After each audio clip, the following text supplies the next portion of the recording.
Railway सामान्य विज्ञान model set number 79। एक व्यक्ति को अपनी प्रतिध्वनि सुनने के लिए परावर्तक तल से कितनी दूर खड़ा रहना चाहिए? 56 फीट। एक व्यक्ति को अपनी प्रतिध्वनि सुनने के लिए परावर्तक तल से कितना दूर खड़ा रहना चाहिए? 56 फीट। रेटिना पर बना प्रतिबिंब कैसा होता है? वस्तु से छोटा लेकिन उल्टा। रेटिना पर बना प्रतिबिंब कैसा होता है? वस्तु से छोटा लेकिन उल्टा। कैमरे में किस प्रकार का लेंस इस्तेमाल किया जाता है? उत्तल लेंस। कैमरे में किस प्रकार का लेंस इस्तेमाल किया जाता है? उत्तल लेंस। प्रकाश का रंग किसके द्वारा निश्चित किया जाता है? तरंगदैर्घ्य। प्रकाश का रंग किसके द्वारा निश्चित किया जाता है? तरंगदैर्घ्य। श्वेत प्रकाश जब प्रिज्म से होकर गुजरता है तो सबसे कम विचलन किस रंग का होता है? लाल रंग का। एक उत्तल लेंस को जब पानी में डुबोया जाता है तो उसकी क्षमता पर क्या प्रभाव पड़ता है? क्षमता घट जाती है।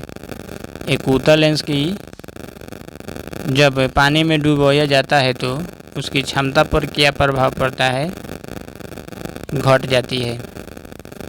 जल के अंदर वायु का बुलबुला कैसा व्यवहार करता है? अवतल लेंस या अपसारी लेंस की तरह।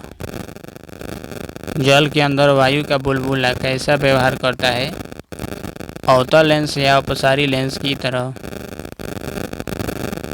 जब कोई वस्तु को समानांतर समतल दर्पणों के बीच रखी जाती है तो बने हुए प्रतिबिंबों की संख्या क्या होगी? अनंत। जब कोई वस्तु को समानांतर समतल दर्पणों के बीच रखी जाती है तो बने हुए प्रतिबिंबों की संख्या क्या होगी? अनंत। किसी व्यक्ति को अपना संपूर्ण प्रतिबिंब देखने के लिए आवश्यक दर्पण की न्यूनतम लंबाई कितनी होनी चाहिए? उस व्यक्ति की आधी। कार चलाते समय अपने पीछे के यातायात को देखने के लिए आप किस प्रकार का दर्पण का उपयोग करते हैं? उत्तल दर्पण। उत्तल दर्पण। हीरा चमकदार किस कारण से दिखाई पड़ता है? पूर्ण आंतरिक परावर्तन। हीरा चमकदार किस कारण से दिखाई पड़ता है? पूर्ण आंतरिक परावर्तन। कार्बोरेटर का उपयोग किस लिए होता है? पेट्रोल के साथ हवा का मिश्रण करना। कार्बोरेटर का उपयोग किस लिए होता है? पेट्रोल के साथ हवा का मिश्रण करना। मैनोमीटर द्वारा किसकी माप की जाती है? गैसों का दाब। मैनोमीटर द्वारा किसकी माप की जाती है? गैसों का दाब। नाभिकीय रिएक्टर के खोजकर्ता कौन थे? Enrico Fermi. नाभिकीय रिएक्टर के खोजकर्ता कौन थे? Enrico Fermi. नोबेल पुरस्कार अल्फ्रेड नोबेल के नाम पर शुरू हुआ जिन्होंने किस चीज़ की खोज की? डायनामाइट। नोबेल पुरस्कार अल्फ्रेड नोबेल के नाम पर शुरू हुआ जिन्होंने किस चीज़ की खोज की? डायनामाइट।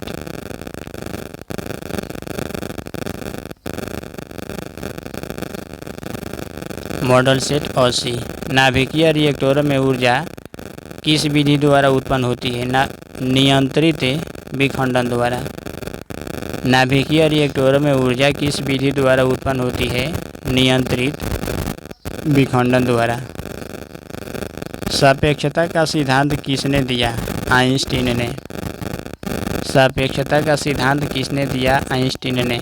नाभिकीय रिएक्टर में न्यूट्रॉन नियंत्रण के रूप में किसका प्रयोग किया जाता है? कैडमियम या बोरोन का। ट्रांसफार्मर का कार्य क्या है? एसी वोल्टता को घटाने और बढ़ाने में प्रयुक्त होता है। ट्रांसफार्मर का कार्य क्या है?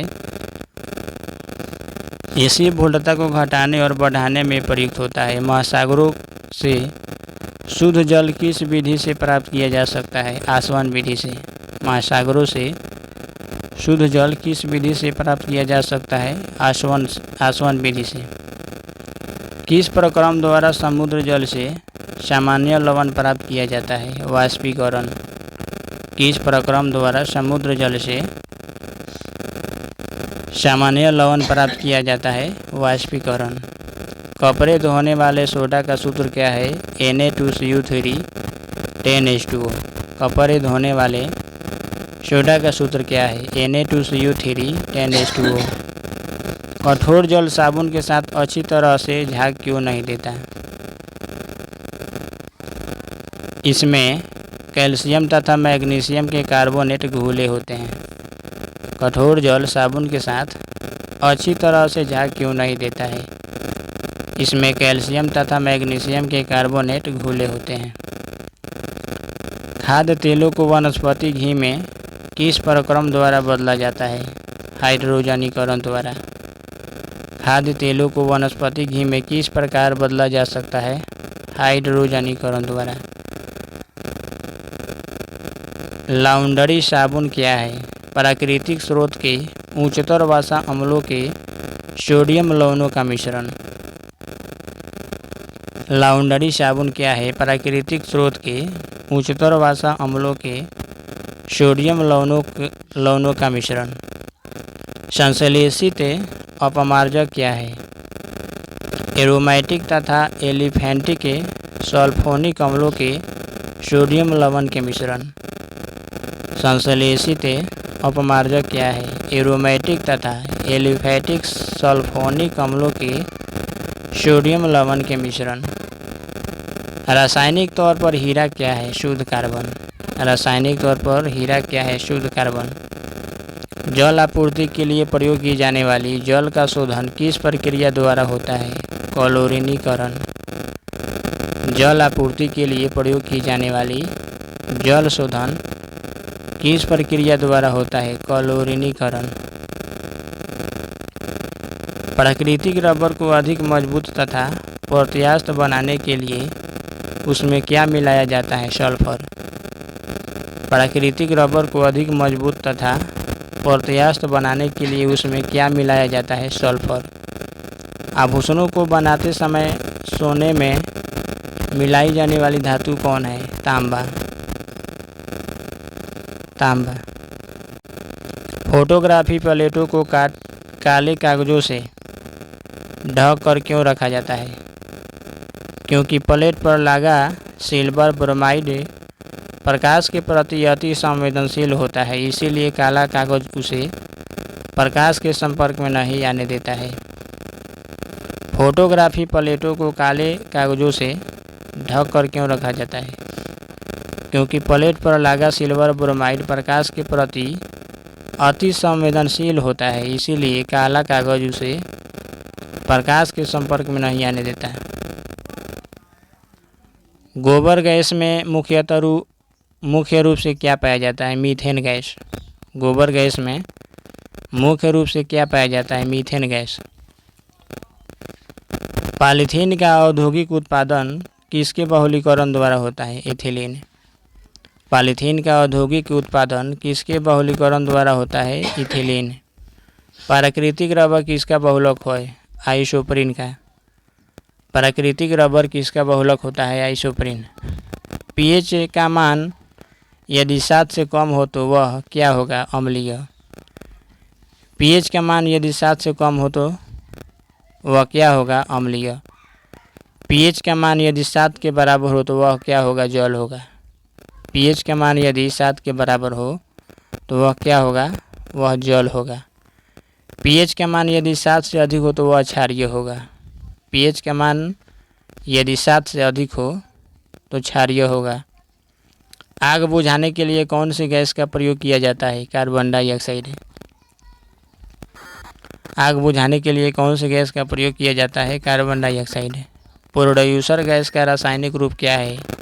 Cu+N2। प्रोड्यूसर गैस का रासायनिक रूप क्या है? Cu+N2। सागर जल में सर्वाधिक मात्रा में पाया जाने वाला पदार्थ क्या है? साधारण लवण। साधारण जल में सर्वाधिक मात्रा में पाया जाने वाला पदार्थ क्या है? साधारण लवण। किसी तत्व का परमाणु संख्या किसके बराबर होता है? प्रोटॉन या इलेक्ट्रॉन संख्या की। किसी तत्व का परमाणु संख्या किसके बराबर होता है? प्रोटॉन या इलेक्ट्रॉन संख्या की। शकरकरा विलयन के किण्वन से बनने वाली गैस कौन है? Carbon dioxide. शकरकरा विलयन के किण्वन से बनने वाली गैस कौन है? Carbon dioxide. ग्लूकोज के किण्वन का अंतिम उत्पाद क्या है? कार्बन डाइऑक्साइड और जल यानी CO2 + H2O। ग्लूकोज के किण्वन का अंतिम उत्पाद क्या है? कार्बन डाइऑक्साइड और जल यानी CO2 + H2O। क्लोरोमाइसीटिन क्या है? प्रतिजीवानिकी। क्लोरोमाइसीटिन क्या है? प्रतिजीवानिकी जीवानिक। क्लोरोमाइसीटिन क्या है? प्रतिजीवानिक। वनस्पति घी के औद्योगिक उत्पादन की प्रक्रिया किस विधि द्वारा होता है? अपचयन। वनस्पति घी के औद्योगिक उत्पादन की प्रक्रिया किस विधि द्वारा होता है? अपचयन। श्वसन के लिए समुद्र गोताखोर किसके मिश्रण का उपयोग करता है? ऑक्सीजन तथा हीलियम। श्वसन के लिए समुद्री गोताखोर किसके मिश्रण का उपयोग करता है? ऑक्सीजन तथा हीलियम। किडनी के रोगियों को दिए जाने वाले अपोहन की प्रक्रम में प्रयुक्त परिघटना क्या कहलाती है? परासरण। किडनी के रोगियों को दिए जाने वाले अपोहन की प्रक्रम में प्रयुक्त परिघटना क्या कहलाती है? परासरण। दूध किसका उदाहरण है? पायस। दूध किसका उदाहरण है? पायस। किसके मिश्रण के बारूद बनाया जाता है? सल्फर, चारकोल, नाइट्री, पोटेशियम नाइट्रेट। किसके मिश्रण के बारूद बनाया जाता है? सल्फर, चारकोल, नाइट्री, पोटेशियम नाइट्रेट। खाद्य परीक्षक के रूप में सर्वाधिक उपयोग में लाया जाने वाला पदार्थ क्या है? बेंजोइक अम्ल। खाद्य परीक्षक के रूप में सर्वाधिक उपयोग में लाया जाने वाला पदार्थ क्या है? बेंजोइक अम्ल। कपड़ों के रंग का विरंजक करने वाला अभिकर्मक कौन है? Sulphur dioxide SO2। कपड़ों के रंग का विरंजन करने वाला अभिकर्मक कौन है? Sulphur dioxide SO2। वह रासायनिक अभिक्रिया जिसके घटित होने से ऊष्मा बनती है ऊष्माक्षेपी अभिक्रिया कहते हैं। वह रासायनिक अभिक्रिया जिसके घटित होने से ऊष्मा बनती है ऊष्माक्षेपी अभिक्रिया कहते हैं। इंसुलिन हार्मोन रासायनिक रूप से क्या होता है? प्रोटीन। इंसुलिन हार्मोन रासायनिक रूप से क्या होता है? प्रोटीन। पहला कृत्रिम रूप से संश्लेषित कार्बनिक यौगिक कौन सी है? यूरिया। पहला कृत्रिम रूप से संश्लेषित कार्बनिक यौगिक कौन है? यूरिया। टेबल शकरकरा किसको कहते हैं? सुक्रोज को। टेबल शकरकरा किसको कहते हैं? सुक्रोज को। हंसने वाला गैस किसको कहते हैं? Nitrous oxide N2O। माचिस की तीली का काला भाग मुख्यतः किस पदार्थ का बना होता है? लाल फास्फोरस। माचिस की तीली का काला भाग मुख्यतः किस पदार्थ का बना होता है? लाल फास्फोरस। ग्लोबल वार्मिंग का खतरा किसके बढ़ने से होता है? Carbon dioxide. ग्लोबल वार्मिंग का खतरा किसके बढ़ने से होता है? Carbon dioxide. मैग्नीशियम का दूध का रासायनिक नाम क्या है? Magnesium hydroxide. मैग्नीशियम का दूध का रासायनिक नाम क्या है? Magnesium hydroxide. समस्थानिक किसे कहते हैं जिसमें प्रोटॉन की संख्या समान होती है लेकिन न्यूट्रॉन की संख्या भिन्न होती है? समस्थानिक किसे कहते हैं जिसमें प्रोटॉन की संख्या समान होती है लेकिन न्यूट्रॉन की संख्या भिन्न होती है? उसे समस्थानिक कहते हैं। असंभारित किसे कहते हैं? जिसके परमाणु द्रव्यमान समान लेकिन परमाणु संख्या भिन्न भिन्न हो उसे संभारित कहा जाता है। संभारित किसे कहते हैं? जिसके परमाणु द्रव्यमान समान लेकिन परमाणु संख्या भिन्न भिन्न हो उसे समभारित कहा जाता है। ऊर्ध्वपातन क्या है? वैसा ठोस पदार्थ जिसे गर्म करने पर द्रव अवस्था में आए बिना गैस अवस्था में परिवर्तित हो जाए उसे ऊर्ध्वपातन कहते हैं। ऊर्ध्वपातन क्या है? वैसा ठोस पदार्थ जिसे गर्म करने पर द्रव अवस्था में आए बिना गैस अवस्था में परिवर्तित हो जाए उसे ऊर्ध्वपातन कहते हैं। ऊर्ध्वपातन विधि द्वारा तैयार यौगिक कौन कौन है? Kapoor, naphthalene, ammonium chloride, benzoic अम्ल इत्यादि। ऊर्ध्वपातन विधि द्वारा तैयार यौगिक कौन कौन है? Kapoor, naphthalene, ammonium chloride, benzoic अम्ल इत्यादि।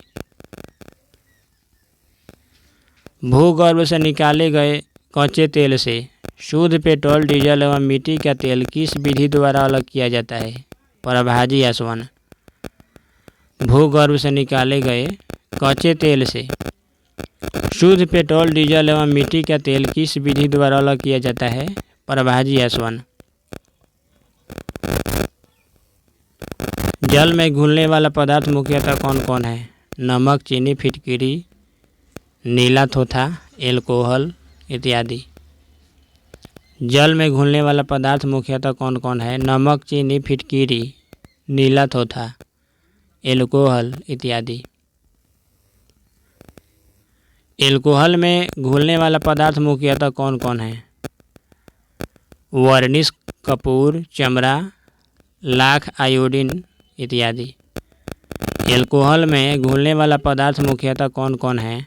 वर्निश, कपूर, चमड़ा, लाख, आयोडीन इत्यादि। कार्बन टेट्राक्लोराइड में घुलने वाला पदार्थ मुख्यतः कौन कौन है? तेल, वसा, घी, मोम इत्यादि।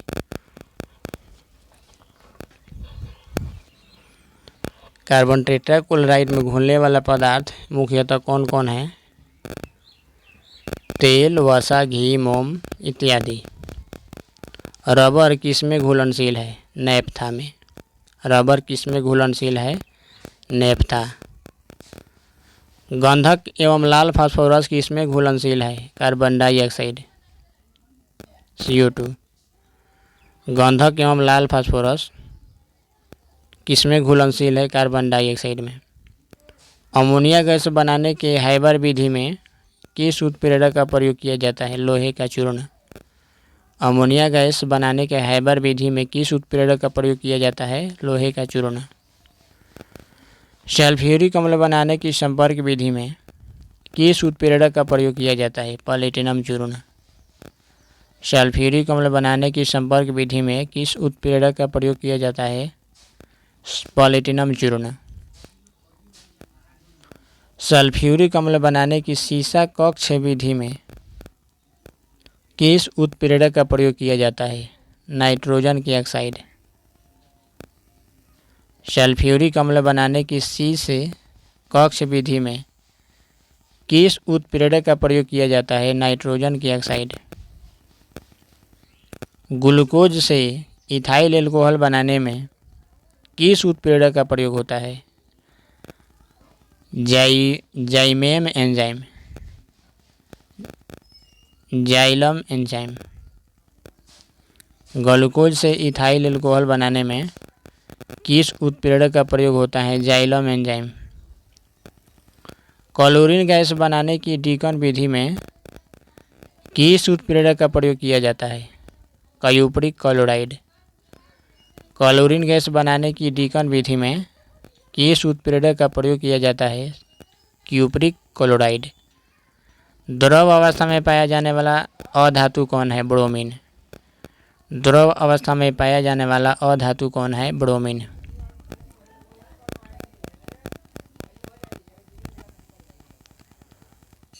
Model set number 84। मानव लार में स्टार्च को ग्लूकोज में परिवर्तित करने में किस उत्प्रेरक का प्रयोग किया जाता है? फाइलेम एंजाइम। फाइलेम एंजाइम। मानव लार में स्टार्च को ग्लूकोज में परिवर्तित करने में किस उत्प्रेरक का प्रयोग किया जाता है? Phylum enzyme. द्रव अवस्था में पाया जाने वाला धातु कौन है? पारा। विद्युत का सबसे अच्छा सुचालक कौन है? चांदी। कांसा किन किन धातुओं से लेकर बनता है? तांबा प्लस टिन। कांसा किन किन धातुओं से लेकर बनता है? तांबा प्लस टिन। जर्मन सिल्वर किन किन धातुओं से मिलकर बनता है? तांबा जस्ता निकिल। जर्मन सिल्वर किन किन धातुओं से मिलकर बनता है? तांबा जस्ता निकिल। पीतल किन किन धातुओं से मिलकर बनता है? तांबा प्लस जस्ता। पीतल किन किन धातुओं से मिलकर बनता है? तांबा जस्ता। लोहा का अयस्क मुख्य रूप से कौन कौन से हैं? लोहा का अयस्क जो है हेमेटाइट, मैग्नेटाइट, आयरन, पाइराइट। लोहा का अयस्क मुख्य रूप से कौन कौन से हैं? लोहा का अयस्क मुख्य रूप से कौन कौन से हैं? Hematite, magnetite, iron, pyrite. सबसे ज़्यादा कार्बन की मात्रा किस लोहा में होता है? ढलवा लोहा में। Cast iron. सबसे ज़्यादा कार्बन की मात्रा किस लोहा में होता है? ढलवा लोहा, कास्ट आयरन। सबसे कम कार्बन की मात्रा किस लोहा में होता है? पीटवा लोहा में। सबसे कम कार्बन की मात्रा किस लोहा में होता है? पीटवा लोहा में। बोरेक्स का रासायनिक सूत्र क्या है? Na2B4O7 10H2O। बोरेक्स का रासायनिक सूत्र क्या है? Na2B4O7 10H2O। जिप्सम का रासायनिक सूत्र क्या है? CaSO4 2H2O। जिप्सम का रासायनिक सूत्र क्या है? CaSO4 2H2O। शुष्क बर्फ कैसे बनता है? कार्बन डाइऑक्साइड वायुमंडलीय दाब पर -78 डिग्री सेल्सियस ताप पर ठोस अवस्था में परिवर्तित हो जाता है, जिसे शुष्क बर्फ कहते हैं। शुष्क बर्फ कैसे बनता है? कार्बन डाइऑक्साइड वायुमंडलीय दाब पर -78 डिग्री सेल्सियस ताप पर ठोस अवस्था में परिवर्तित हो जाता है, जिसे शुष्क बर्फ कहते हैं। कोल गैस क्या है? कोल गैस में 54% hydrogen, 35% methane, 11% carbon monoxide, 5% hydrocarbon और 3% कार्बन डाइऑक्साइड आदि गैसों का मिश्रण होता है। वाटर गैस क्या है? कार्बन मोनोऑक्साइड CO और हाइड्रोजन H2 का मिश्रण होता है। वाटर गैस क्या है? कार्बन मोनोऑक्साइड CO और हाइड्रोजन H2 का मिश्रण होता है। ऑक्सीजन का आविष्कार कौन थे? प्रिस्टले एवं सीले। ऑक्सीजन का आविष्कार कौन थे? प्रिस्टले एवं सीले। प्रिस्टले एवं